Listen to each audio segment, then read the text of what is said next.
Welcome back, true believers. Elite Legend back at you guys with a year-end top Marvel Legends list.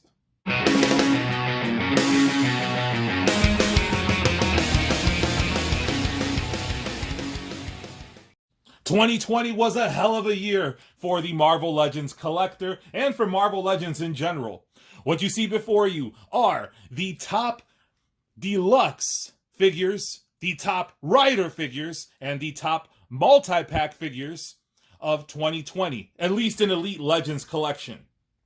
Now, to make it into this list, you obviously have to be either a deluxe, a rider, or a multi-pack figure, and you also have to be comic-based. Special shout out to the Black Elf and the folks at Hasbro for giving us a screen-accurate Cull Obsidian. Previously, he was released as a Build-A-Figure that was not accurate to how he appeared in the movies. This one is 100% accurate, and it is the best figure from the Children of Thanos 5-pack. Only reason he's not on this list is because he's not comic-based. So this is a special entry. And here is the first honorable mention of 2020, and is none other than the Deluxe Toxin. This figure is big and beefy, and the same can be said about his head. It is much too big. Even though these are exaggerated proportions, the head is much too exaggerated. I do not like the attachments that come on the back. You can take most of them off, however, he still has two on the shoulders that just look ridiculous to the Elite Legend. So when you pair those up with the massive head, it's just too much for the Elite Legend to take in. Our next honorable mention is from the Age of Apocalypse. It is none other than Apocalypse. This is a deluxe figure that came with an additional head that provides you the opportunity to have some added value in your collection. If you picked up the Joe Fixit Bath and you have that additional head that came in this pack, you can go ahead and make yourself a House of X Apocalypse. But here we see the Age of Apocalypse figure. And I actually prefer this attire to the Bath Apocalypse, but this is part of the Age of Apocalypse run, which Elite Legend kind of hates. So that's why he is an honorable mention and not part of the top 10. So now with the departures of Apocalypse and Toxin, we have one more honorable mention before we get to the top 10. And here is our third honorable mention, none other than the Deluxe Eddie Brock Venom. This is a great looking figure from the waist up. A little too bulky, but I know his Venom has been drawn in a variety of ways. But this particular figure leaves a bad taste in my mouth from the waist down.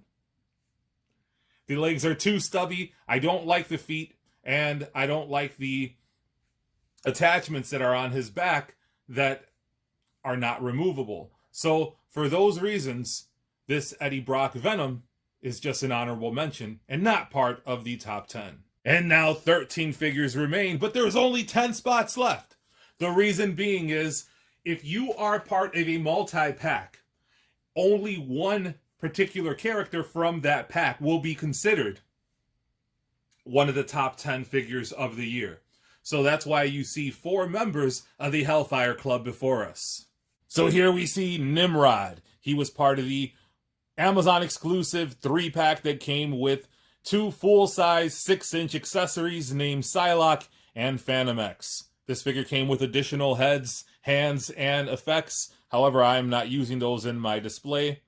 This figure is a welcome addition to my X-Men villain shelf, and he's going to be a big part of everyone's collections in 2021 as that HasLab Sentinel invades most of our collections. Unfortunately, he won't be an Elite Legends collection because reasons. And at number 9, we see Frank Castle with the Spirit of Vengeance pissed off on an intergalactic bike. Yes, this is Cosmic Ghost Rider. It is part of the Rider series. He was a little difficult to track down, came out early in 2020, and I am excited to have him in the collection. And I'm not going to take him off of the 360. I don't think anybody displays him like that. Let me know in the comments below, do you display your Cosmic Ghost Rider off of this fantastic, I don't even know what to call it because I haven't read the comic yet. But if you have the Deluxe Thanos, or if you're going to get him, he comes with the King Thanos head. And if you have the Kraft Macaroni and Cheese body, you can pop that head on there and bam, you have a villain for your Cosmic Ghost Rider. So here we see number 8 on the list. It is none other than classic first appearance Storm. This is a figure that we have wanted for a long time, and hopefully eventually they'll release her cleavage. But she did come with an additional head and an additional cape. So if you want to have it in a more dynamic pose, you have some display options. And I have a feeling if you want to pick up a second one so you can display both of these in your collections, it'll be hitting the clearance aisle very soon. As initially when this figure was released, there was a clamoring for it from the local scalpers, but once everybody got their figure, it looks like Target kind of overproduced it. So this is going to be in the clearance aisle very soon, if it's not already. So if you haven't picked it up yet, pick it up. This is a great figure and a welcome addition to my collection. Just wish they wouldn't have flattened out those curves in true Disney style. Number 7 is none other than good old Thunderbolt Ross, aka Red Hulk. This is another figure that created a huge stir in the collecting community, and he still is hard to find. I was lucky enough to get a couple of these, one to keep in the box for a special custom, and one to display. He came with additional hands, and he is a hulking figure. No pun. But this is an incredible sculpt. I know I said I'm not into the modern runs of characters. However, this was too good to pass up. He's on that 80th anniversary mold, which I cannot get enough of. And how about we get a classic Thunderbolt Ross in 2021? Let's make it happen. Retro card. Let's have a retro card Hulk line. I know it won't happen, but let's put it out there. Retro card Hulk line, Thunderbolt Ross. Number 7 was the Red Hulk. At the number 6 spot, we see Pyro, whom is a member of the Brotherhood of Evil Mutants and was part of a multi-pack featuring a figure that nobody asked for. So I consider this to be a deluxe Pyro with a 6-inch accessory, known as Rogue, whom was decent from the waist down. Now, Pyro is a figure that we have wanted an upgrade for a long time. I believe he was part of the dark days of Hasbro Marvel Legends. And we severely now need a classic Toad and a classic Avalanche to complete the team. And if you want to give us another blob, go ahead, do it. But I prefer it to be a deluxe rather than a BAF, so we don't have to buy 6 other figures just to build them. But if you want to make him a BAF, I'm fine with it too. So I truly love this Pyro figure, and he is a welcome addition to my Brotherhood of Evil Mutants shelf. As much as it pains the Elite Legend to list the Punisher at the number 5 spot, I had to do it because I couldn't conceivably put him above anyone else in this lineup. This is part of the Rider series. Now, this Punisher comes with all the appropriate accessories. He has an Uzi. He has a double-barreled shotgun. He has a submachine gun. He has a baseball bat. He comes with that sweet machete, that sweet helmet. Comes with an additional sculpt that gives you an opportunity to go ahead and have some added value in your collection. I simply pop that extra head on a Walgreens exclusive Punisher, and bam, we have a classic enough Punisher right there. So I would still like to see another classic Punisher, probably with this head just a little differently painted, and maybe get rid of the broken nose. So hopefully we get another retro card Punisher next year. At the number 4 spot, we see Emma Frost, aka the White Queen, from the 2020 SDCC exclusive Hellfire Club box set. Now the rules are simple. You can only have one figure from a particular multi-pack, and for Elite Legend, the most anticipated figure in that wave was the White Queen. So we can throw out the crack hoe version from the early days of Marvel Legends. We don't have to overpay for the previous Dark Days of Marvel Legends release, which was way overpriced for an anorexic body. Elite Legend is happy to have this Emma Frost, and there is a hint of cleavage. Comes with 2 additional heads, but for me, I'm going to go with the short hair because it is a more classic interpretation of the White Queen, but you have 2 heads, so Elite Legend is always fine with having more head. And now we are down to 3. Thanos, War Machine, and Kingpin, who will take the number 3 spot. And at the number 3 spot, we see Wilson Fisk. I consider him to be the Bat from the Spider-Man retro wave. I also consider him to be a deluxe figure because he costs more than your average Marvel Legend figure, and appropriately so because he was previously a Bat.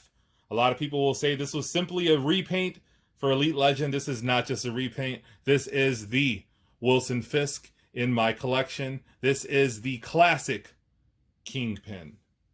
And at the number 2 spot, we have the Infinity Gauntlet Deluxe Thanos.